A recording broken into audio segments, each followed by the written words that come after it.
네, 오늘은 내려놓고 예수님처럼, 예수님처럼 이런 제목으로 말씀을 드리겠습니다. 여러분, 2025년 새해가 밝고 벌써 두 번째 주일이 됐습니다. 시간은 참 빠르게 흘러가는 것 같습니다. 여러분들이 올리신 신년 소원 예물을 드린 내용을 제가 이렇게 읽어보고 함께 기도하면서 여러분들이 세운 모든 계획과 소망들이 주님의 은혜 안에서 가장 선하게 이루어지시기를 주님으로 간절히 축복합니다. 우리 대부분의 성도님들은 아마 밝고 희망차게 새해를 맞이하고 또 꿈과 소망을 다짐하면서 열심히 달려가고 계실 겁니다. 그러나 여전히 우리 과거의 여러 가지 아픔과 상처 또 실패에 갇혀서 무언가 새로운 것을 꿈꾸기를 주저하고 또 두려움 속에 숨어 계신 분들도 계실 겁니다.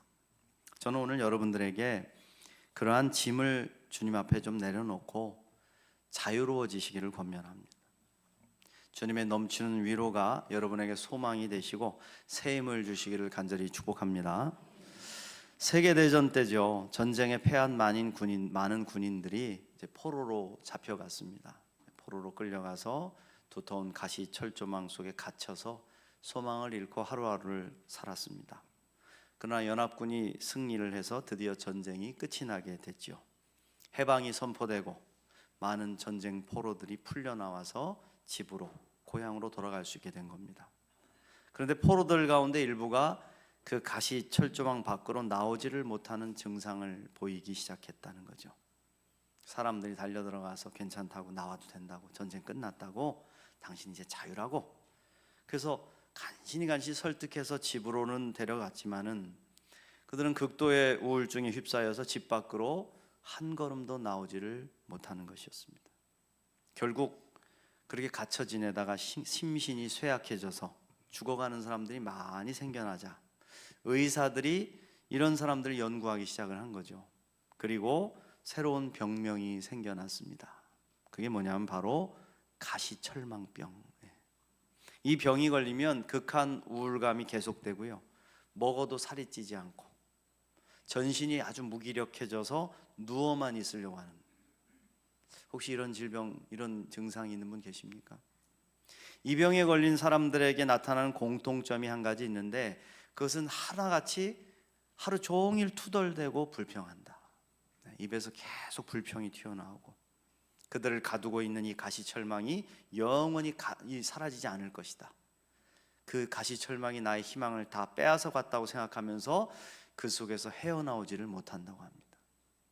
근데 여러분, 이 병은요, 오늘날에도 존재하고 있습니다. 그때는 전쟁을 통해서 강제로 지어진 가시철조망 안에 갇혀서 얻은 병이었지만은 오늘 우리가 살아가는 이 시간에는 눈에 보이진 않아요. 그런데 그 눈에 보이진 않지만 만들어진 철조망에 갇혀버린 사람들이 너무나 많이 있다는 것이죠. 눈에 보이지 않아. 그러나 스스로가 쳐놓은 가시철망 안에 들어가서 나오지를 못하고 괴로워하고 힘겨워한다는 말입니다.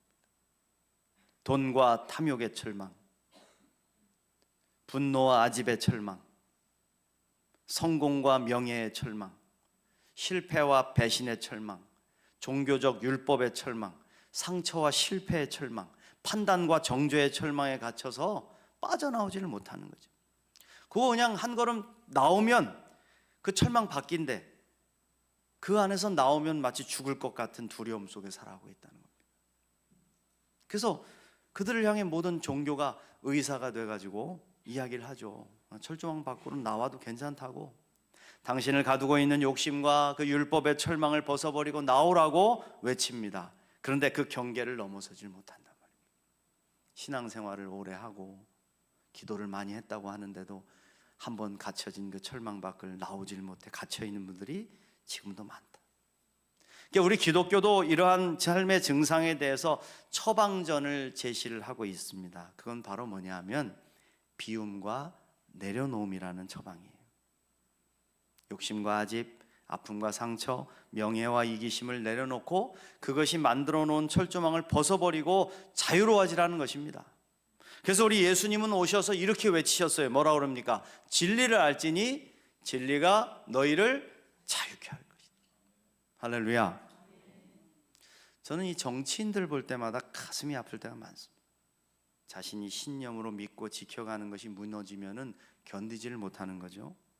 높은 장관 자리 하나 얻으려고 청문회를 통과해 가지 않습니까? 그럼 통과해 갈 때 드러나잖아요. 자기의 잘못도 드러나고 과거에 했던 말의 행적도 다 드러나고 또 가족들의 잘못이 막 드러나서 만신창이가 되어 가는데 잘 내려놓지 못하는 거죠.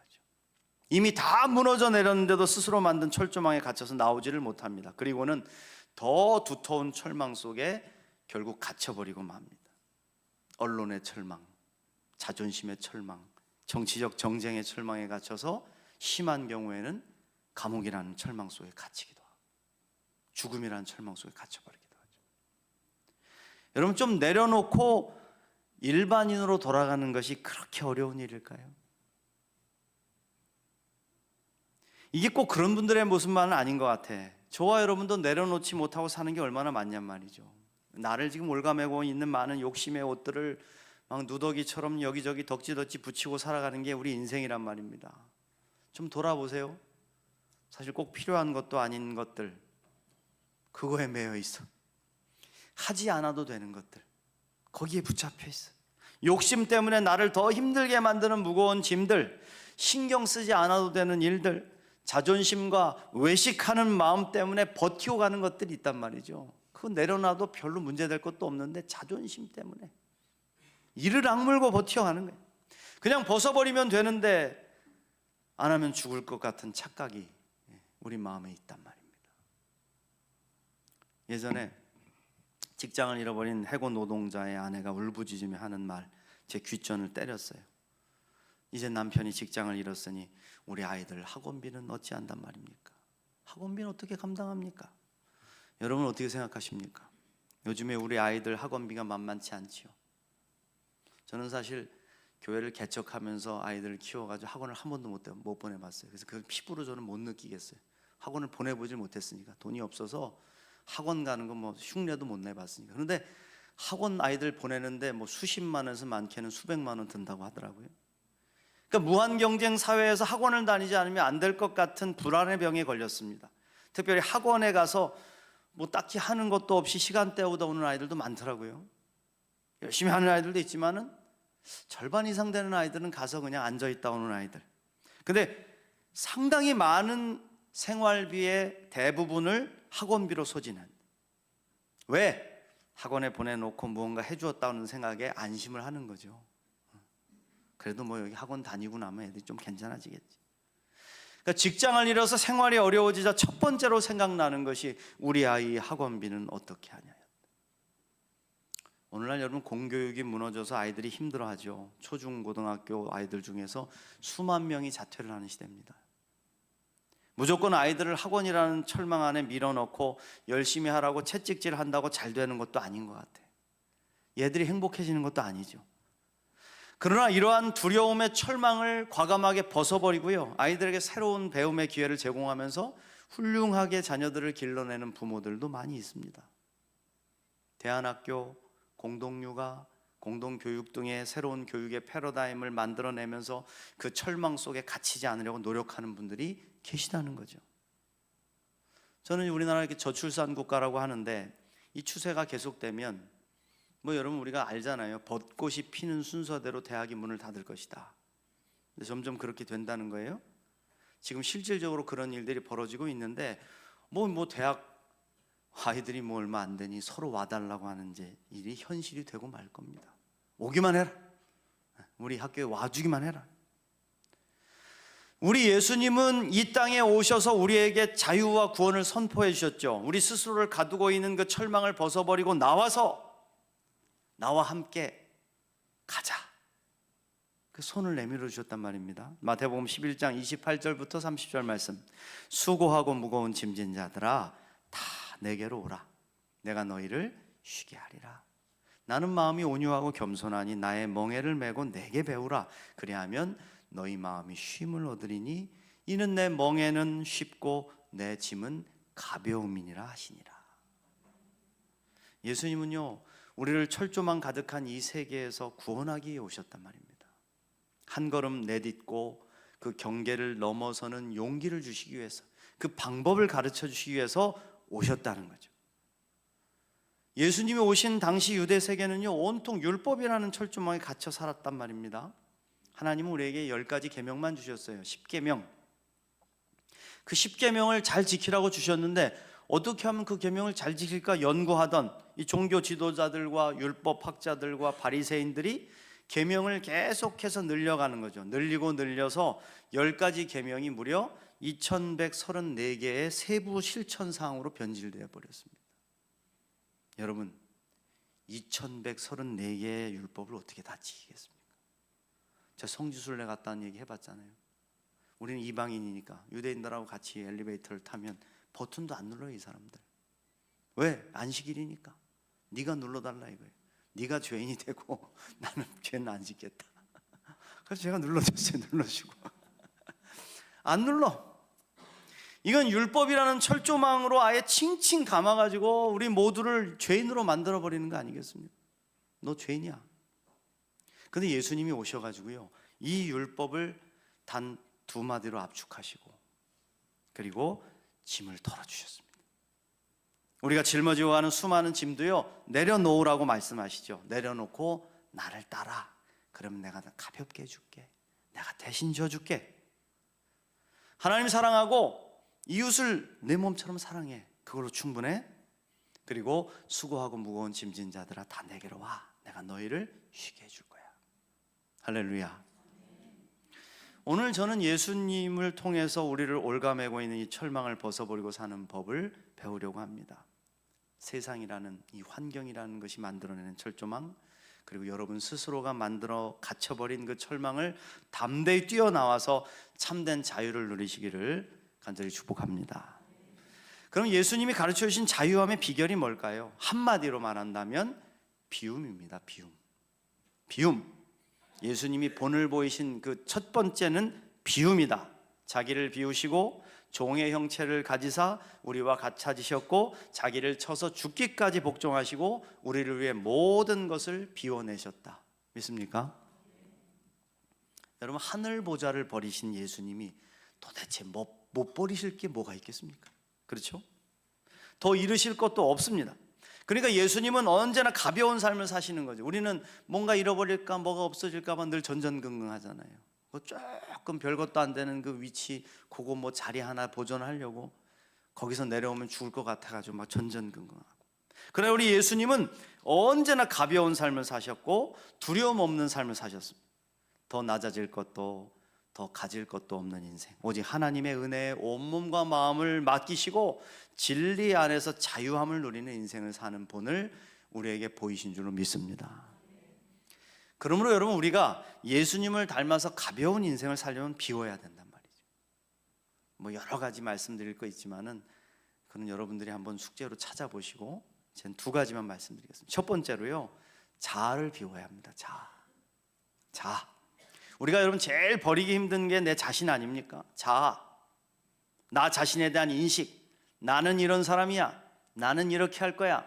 난 이렇게 하며 살아왔어. 나는 그러면서 자기 자신을 만들어낸 그 자기의 자아가 있단 말이죠. 그 인식. 근데 여러분, 그것도 왜곡된 거예요. 우리가 가지고 있었던 자아는 본래 하나님의 형상처럼 완전한 것이었습니다. 믿습니까?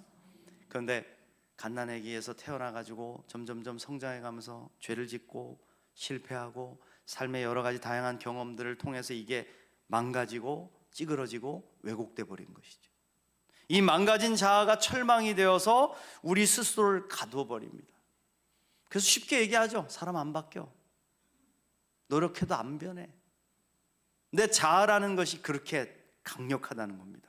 그런데 이 왜곡된 자의식을 고치는 방법이 하나 있다. 그건 여러분, 본래 나에게 완전한 자아를 심어주신 하나님을 깊이 신뢰하는 것입니다. 하나님께서 나를 창조하신 그 본래의 모습은 하나님의 형상을 담고 있지. 하나님께서 나를 사랑하시지. 나를 하나님의 거룩한 아들이라 하시지.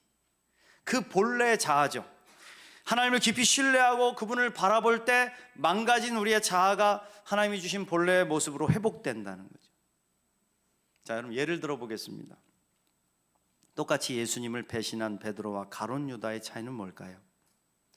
오늘날 베드로는 사도로 존경을 받고 예수님 다음으로 저 카톨릭에서는 천국의 열쇠를 거머쥔 아주 위대한 주의 종으로 부름을 받고 있죠. 존경을 받고 있죠. 그런데 왜 유다는 배신자로 낙인 찍혀 있습니까? 그건 바로 하나님을 믿는 믿음의 차이 때문이죠. 유다가 돈을 받고 예수님을 팔아넘긴 배신이나 베드로가 예수님 잡히셨을 때 3번이나 모른다고 부인하면서 배신한 것이나 사실 마찬가지입니다. 둘 다 배신자예요. 그들은 모두 예수님을 배신한 후에 곧 추한 자기의 모습을 목격하죠. 그래서 베드로는 통곡하지 않습니까? 통곡하고 울었습니다. 돌이켜 회개한 것이죠. 그리고 베드로는요, 회개한 자신을 주님께서 용서해 주실 것이라는 믿음을 가졌다. 그는 주님의 용서를 믿고 받아들임으로써 과거의 죄와 잘못의 철조망 속에 갇힌 왜곡된 자아를 벗어버리는 거예요. 그리고 그 철조망을 뛰어나와서 예수님께로 나아가죠. 그리고 주님께 새로운 사명을 받고 예수님의 위대한 수제자의 사명을 감당할 수 있었다는 거예요. 할렐루야. 근데 여러분, 가룟 유다는 어땠습니까? 그는 스승 예수가 유죄 판결을 받는 것을 보고는 뉘우쳤어요. 마음에 찔림이 왔단 말입니다. 그런데 스승을 배신한 자신에 대하여 견딜 수 없는 마음을 가져버렸어요. 결국 돈을 가져다 돌려주고는 스스로 목을 메어 자살하고 맙니다. 왜곡된 자아가 만들어 놓은 철조망에 갇힌 거예요. 이게 뭐예요? 자기의 모든 죄를 용서하시는 주님의 사랑을 신뢰하지 못했단 말입니다. 난 용서받을 수 없어. 죄책감이라는 철조망을 칭칭 감아버리고 거기서 나오질 못한 거죠. 주님의 사랑과 주님의 은혜를 신뢰하고 한 걸음 뛰쳐나오면 되는데, 그래서 예수님의 넓은 품으로 뛰어들어가서 주님 잘못했습니다, 용서해 주세요 하면 되는데, 만약 유다가 그렇게 자신의 잘못을 뉘우치고 예수님께로 나아갔다면 여러분, 주님은 분명 유다를 용서해 주셨을 겁니다. 그런데 그는 자신을 결코 용서받지 못할 것이라는 자책의 철조망에 가둬버리죠. 베드로와 유다의 결정적인 차이는요, 하나님의 용서에 대한 깊은 신뢰의 차이란 말입니다. 이게 하나님을 향한 무한한 믿음을 가진 사람과 그 믿음을 갖지 못한 사람의 궁극적인 차이가 된단 말입니다. 돌아오면 언제든 받아주시고 새 길을 열어주시는 하나님을 굳게 믿으면 우리는 용기를 잃지 않을 수 있단 말입니다. 그리고 그 하나님을 바라볼 때 우리의 망가진 자아가 하나님의 거룩한 형상으로 회복될 수 있는, 찌글찌글해진 풍선의 바람을 휙 불어넣으면 빵빵해져가지고 온전해지는 거죠. 아이들이 이렇게 선물로 받은 거에 웃음이 이렇게 돼 있는데 시간이 지나면 막 이렇게 찌그러들어가지고 이렇게 있는데 다시 휙 하고 바람을 불면 팍 회복하는 것처럼 주님을 바라볼 때 그런 은혜가 있을 수 있다. 사랑하는 성도 여러분, 하나님의 무한하신 사랑을 믿으십니까? 그렇다면 이 하나님의 사랑 앞에 자기를 비우세요. 여러분의 자기를 내려놓고 주님의 은혜 안에 온전한 회복을 경험하시기를 간절히 축복합니다. 두 번째로, 자신이든 남이든 심판하는 자리에서 내려와야 합니다. 우리가 자주 갇히게 되는 또 다른 철조망이 뭐냐면 바로 판단이라는 철조망이란 말이죠. 하루에도 수십 번씩 다른 사람들과 사물을 끊임없이 판단하고 또 다른 사람들이 내리는 판단 속에 갇히는 거예요. 그게 우리의 모습이란 말이죠. 판단이라는 게 여러분 우리를 얼마나 번민하게 만듭니까? 사람들의 행위, 다른 사람들의 말, 다른 사람들의 눈빛에 묶여가지고 그를 판단하고 정죄할 때 우리는 우리 스스로가 만들어 놓은 판단의 철조망에 갇혀버리고 마는 거예요. 지금 이 자리에 앉아서도 편안하게 예배드리는 분이 있고 이 말씀을 은혜로 받는 분들이 있지만 계속해서 오만 가지 생각에 사로잡힌 분이 있을 거예요. 거기는 잘 들여다보면 판단하고 있어요. 누군가를 판단하고 있고, 아니면 누군가가 했던 판단에 갇혀 있거나, 담임 목사의 말씀, 이 말도 판단하고 있겠죠. 그러니까 우리가 판단하면서 계속 갇히는 거죠. 그런데 여러분, 우리 예수님은 함부로 판단하거나 정죄하지 않으셨잖아요. 우리 예수님이 능력이 없으셨습니까? 아니죠. 예수님은 세상을 심판하실 힘과 권능을 가지신 분입니다. 그런데 주님은 그 심판자의 자리에 결코 서지 않으셨어요. 공생애를 살아가는 동안에. 자, 오늘 말씀 요한복음 3장 16절부터 17절 말씀 다시 읽겠습니다. 하나님이 세상을 이처럼 사랑하사 독생자를 주셨으니 이는 그를 믿는 자마다 멸망하지 않고 영생을 얻게 하려 하심이라. 하나님이 그 아들을 세상에 보내신 것은 세상을 심판하려 하심이 아니요 그로 말미암아 세상이 구원을 받게 하려 하심이라. 할렐루야. 저는 이 말씀을 읽을 때마다 이 3장 16절 말씀을 달달달 외우기도 했고 그 말씀이 은혜스러웠어요. 하나님 우리를 사랑하신대. 그래서 독생자를 보내주셨대. 그 예수님을 믿으면 우리가 구원을 얻고 영생을 얻는데. 할렐루야. 너무 좋다. 그런데 17절을 읽으면서 저는 더 큰 깨달음을 얻었습니다.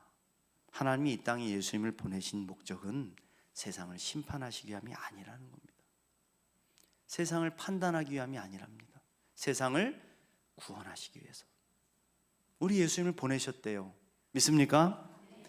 그래서 그런가요? 우리 예수님 판단과 정죄를 잘 하지 않으셨단 말입니다. 말씀을 읽어보세요. 여러분 신약 성경을 읽어보시면 사람들이 손가락질하는 판단받았던 세리 삭개오를 만나실 때도 그냥 있는 모습 그대로 받아주시잖아요.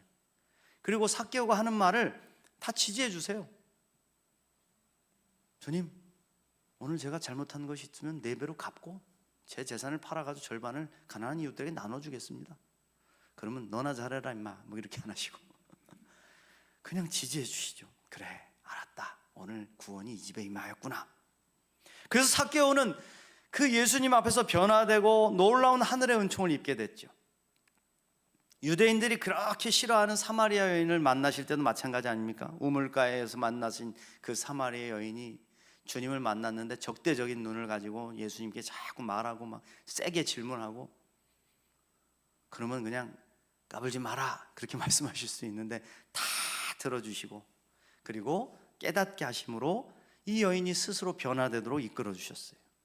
너 잘못 생각하고 있다 막 이러면서 막 판단하지 않으셨단 말이죠.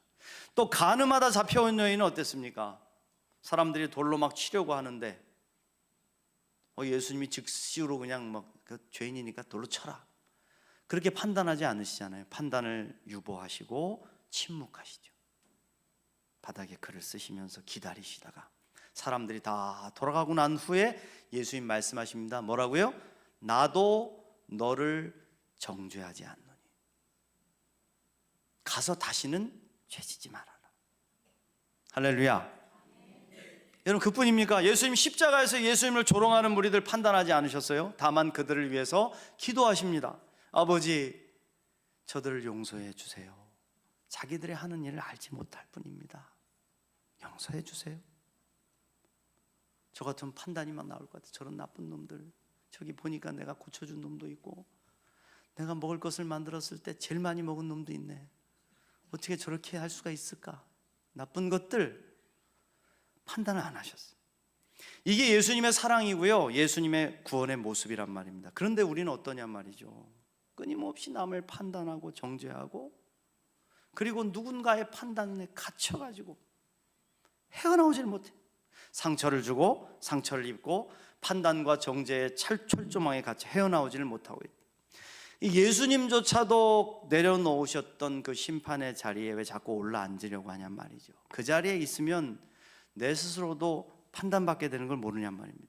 그 자리에서 내려와야 된다. 그래서 우리에게 필요한 것이 바로 기도란 말이에요. 여러분 기도. 왜? 오직 기도로만 이런 것들을 비워낼 수 있기 때문에. 여러분 예수님께서 사실 모든 것을 비우신 분이게 두려움 없는 분이었죠. 성경 말씀 어디에도 두렵다, 두려워하셨다, 놀라 도망가셨다 이런 거 없잖아요. 풍랑이 있는 배 위에서도 콜콜 주무시던 분이고 누군가가 막 돌을 쳐서 막 치려고 할 때도 쏙쏙쏙 빠져나가시는 분이고 굶는 거 배신당하는 거 다 두렵지 않으시죠. 근데 딱 한 번 힘들어 하셨던 적이 있죠. 바로 겟세마네 동산에서 예수님이 얼마나 괴로우셨으면은 제자들에게 야, 내 마음이 심히 고민하여 죽게 됐다. 나 지금 너무 고통스럽고 힘들어 죽겠으니까 너희들도 여기 머물러서 깨어서 좀 기도해 줘라. 나 힘들어 죽겠다. 그러니까 죽음과 십자가의 고통이 너무 무거우니까 그 무게에 눌리신 거죠. 십자가의 고난과 두려움을 생각하면 그 철조망 속에 묶여버릴 수밖에 없어. 그러니까 죽을 것만 같은 고뇌가 예수님 속에도 찾아왔단 말입니다. 근데 예수님 그때 뭐 하셨죠? 기도하셨습니다. 예수님 기도하셨습니다. 그리고 자기가 하는 생각과 판단과 두려움 다 내려놓잖아요. 아니 주님 이거 좀 지나가게 해도 괜찮지 않겠어요? 지나갈 수 있다면 했으면 좀 해주세요. 나 힘들어 죽겠습니다. 근데 그 판단도 내려놓고 앞으로 당해야 될 십자가의 무서운 고통과 아픔도 다 내려놓고 기도로 그걸 벗어내시죠. 십자가의 길을 가지 못하도록 올가매는 철조망을 넘어서 담대히 일어서신 줄로 믿습니다. 그러면 여러분, 예수님이 기도하신 것처럼 우리도 기도해야 돼요. 자꾸만 다른 사람들 향한 판단의 소리가 마음에 들려올 때, 또는 다른 사람이 나를 향한 판단의 소리가 나에게 상처를 줄 때 거기에 갇히면 안 돼요. 그때 기도의 자리로 나와야 돼. 말로 한다고 풀려지지 않아요, 여러분. 말해서 싸워보세요. 안 됩니다. 기도하면 이 모든 번민들이 성령의 도우심 안에서 사라지고 평안과 용기를 얻게 된다는 거죠. 그래서 여러분, 우리를 둘러싸고 있는 판단과 정죄의 철조망을 벗어나서 참 자유를 누릴 수가 있다. 할렐루야. 사랑하는 성도 여러분, 올 2025년을 달려가야 될 저와 여러분들이 지금 여러분들을 올가매고 갇히게 만든 모든 것들을 주님 앞에 겸손히 내려놓게 되시기를 주님으로 축복합니다. 내려놓으세요. 그리고 좀 예수님을 닮아서 예수님처럼 자유함을 누리시란 말입니다. 자유함을 가지고 주님과 함께 좀 소풍 가듯이 얼굴도 좀 펴시고 기쁨으로 찬양하고 봉사하면서 하나님과 함께, 주님과 함께 동행하는 삶을 살아가셔라. 그래서 저는 오늘 마지막으로 여러분들하고 같이 불러보고 싶은 노래가 이 노래예요. 가시나무. 잘 아시는 노래인데 이 노래 가사가 참 좋아요. 이 노래를 부를 때 혹시 마음이 좀 어둡고 아픔이 있는 분들은 같이 부르면서 이렇게 좀 예수님 앞에 마음을 비우고 내려놓는 시간 됐으면 좋겠습니다. 제가 한번 부르고 두 번째 다시 부를 때는 같이 좀 불렀으면 좋겠습니다.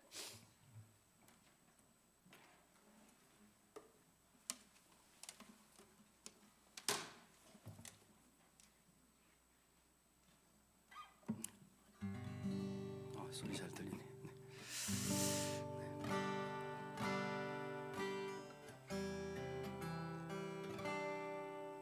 내 속엔 내가 너무도 많아. 당신의 쉴 곳 없네. 내 속엔 헛된 바램들로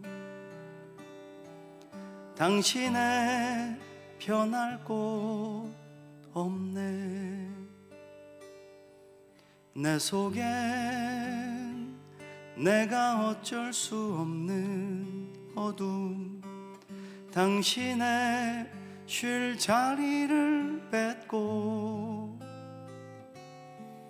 내 속엔 내가 이길 수 없는 슬픔, 무성한 가시나무 숲 같네.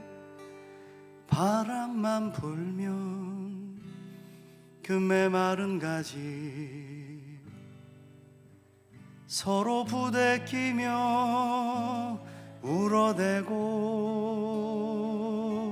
쉴 곳을 찾아 지쳐 날아온 어린 새들도 가시에 찔려 날아가고 바람만 불면 외롭고 또 괴로워 슬픈 노래를 부르던 날이 많았는데 내 속엔 내가 너무도 많아서 당신의 쉴 곳 없네. 우리 함께 불러볼까요? 내 속엔 내가 너무도 많아.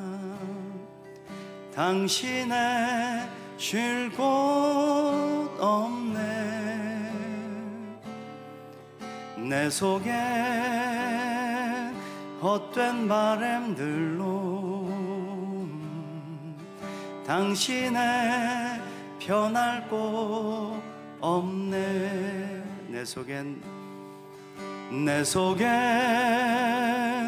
내가 어쩔 수 없는 어둠, 당신의 쉴 자리를 뺏고 내 속엔 내가 이길 수 없는 슬픔, 무성한 가시나무 숲 같네.